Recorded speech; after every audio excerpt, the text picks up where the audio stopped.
This is a little story about the Holocaust. I've written several.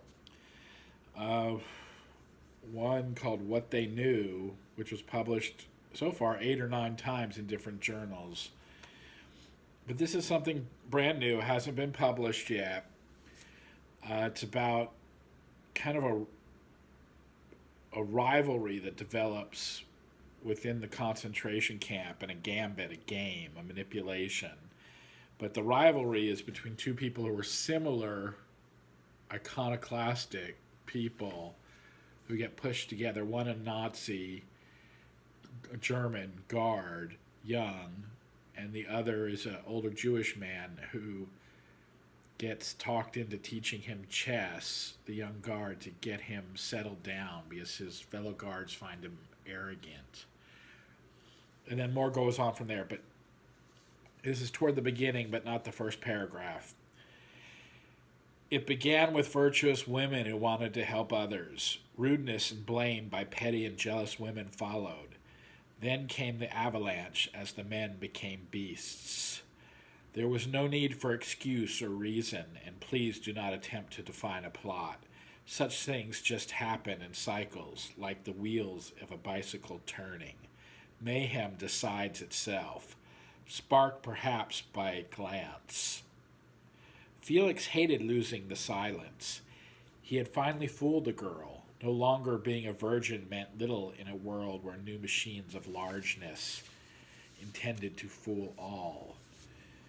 There was less here to brag to than one might imagine. Goose steps sang clacking nightmares, and one man having sex for the first time as much less than even a needle in a haystack.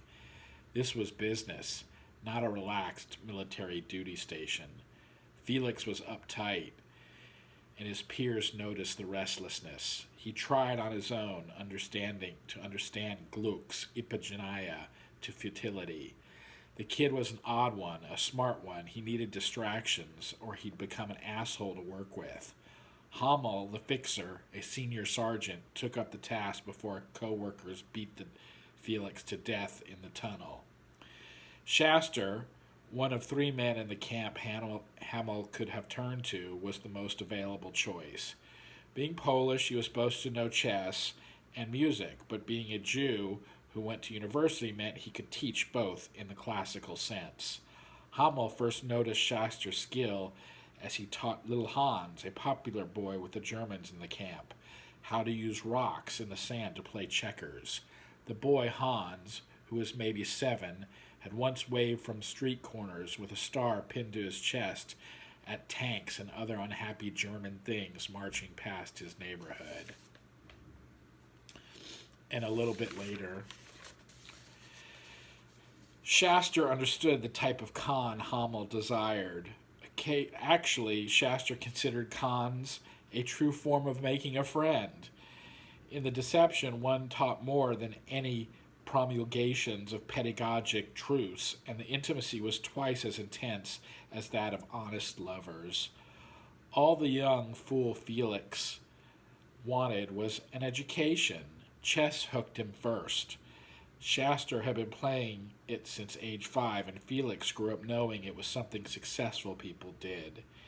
He quickly felt socially astute after knowing that the bishops moved diagonally and the rooks vertical or horizontal.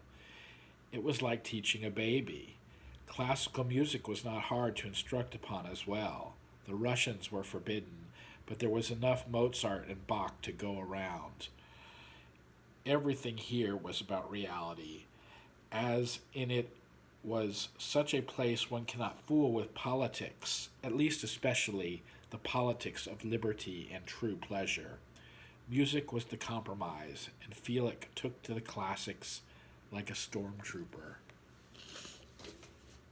I also wanted to read a little bit of a paper that has gotten a lot of attention, but not publication yet, on some statistical numbers I worked for regression analysis.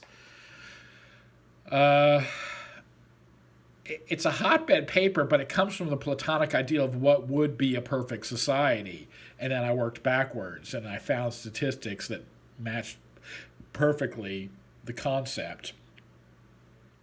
So the evidence speaks for itself. The conclusions are the debate. In the United States, the U.S., there has been increased attention on the phenomena of mass shootings. What model of social factors could predict mass shootings? As is known, various changes in social complexities can aggravate uncertainty in a population. My hypothesis is based on Gray and Watt's 2017 work studying ritualized social killing in reaction to strong changes to social stratification. Variables identified as areas of significant and rapid increases in social complexity during the rise of mass shootings were ran in regression on SPSS to reflect aspects of social complexity.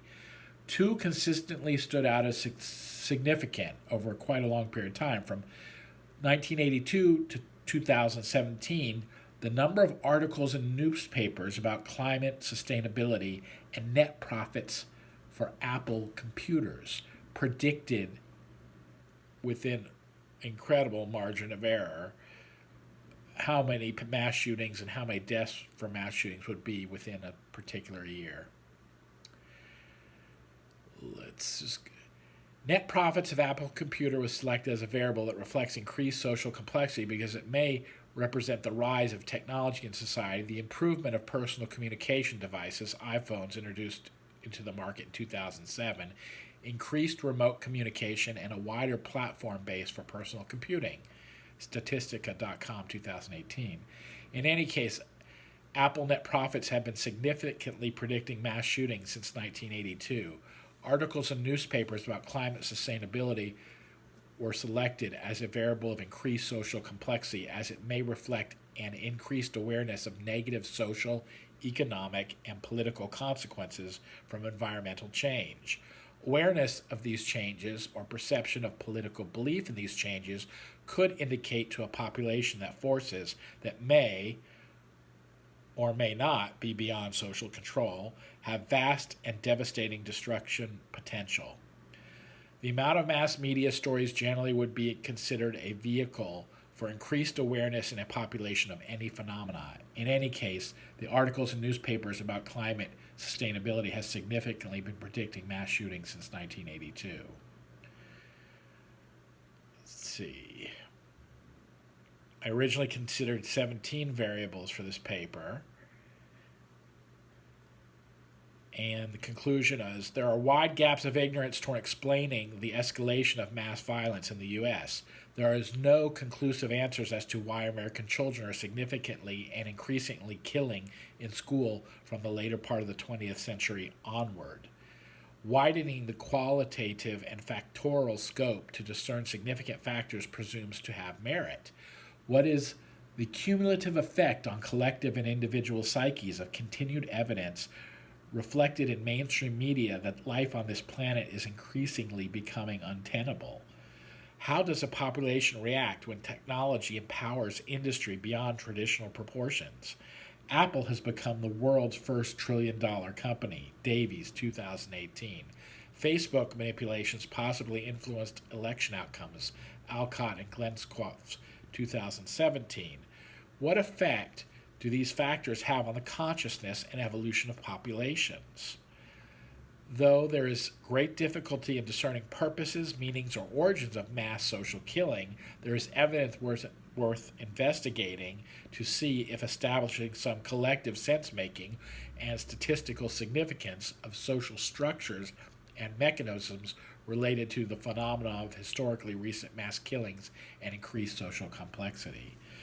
Again, if we find that our institutions themselves are causing the violence through reaction to social complexity and population vagaries, we can change those institutions and find out how it affects the populace. And honestly, only a scale like that is going to invert the current trends. So that you can read the full paper. It's listed on our site, and as well as a couple of the other works we've read excerpts of. Enjoy. God bless.